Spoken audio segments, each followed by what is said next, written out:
аркой на колеснице. Четверки, квадриги, шестерки и так далее.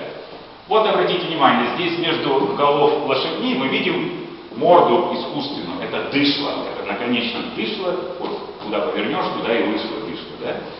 Это стержень, который жестко был связан с конструкцией повозки и поворачивался лошадьми. Очень такая примитивная техническая конструкция, но она вот действовала. И вот если мы будем смотреть на любые конные скульптуры, где четверки или шестерки лошадей, мы всегда найдем это дышло. Видите, здесь дышло в виде головы орла присутствует. И вот триумфальные арки и лошадей огромное количество в конных каких-то композиций. А вот это не современное, скажем, уже прошедшее горнило технического совершенства, карета, тут и рессоры.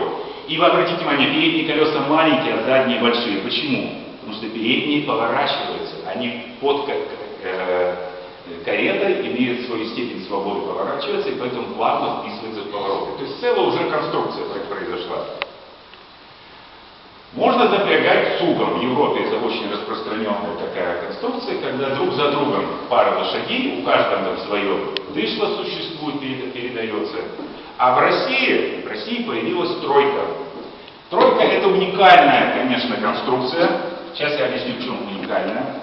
Ну вот дуга, вот именно сюда вешался колокольчик, именно он звенел. Это не обязательно от тройки. Вот центральная лошадь называется коренник. Она тянет, это самая сильная лошадь. Более того, лошади стадные животные, у них социальное ранжирование, они чувствуют, кто чего стоит.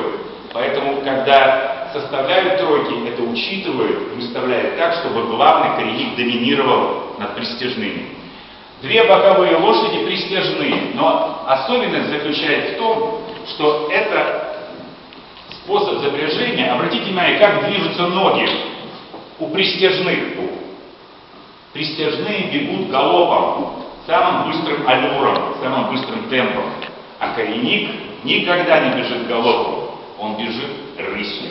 Монотонная, но уверенная рысью. И вот такое сочетание силы и скорости позволяло на просторах России на длинные расстояния передвигаться достаточно быстро. Если такая повозка в кювет съедет, то всегда три лошади способны его вытащить, а на ровной глади пристяжные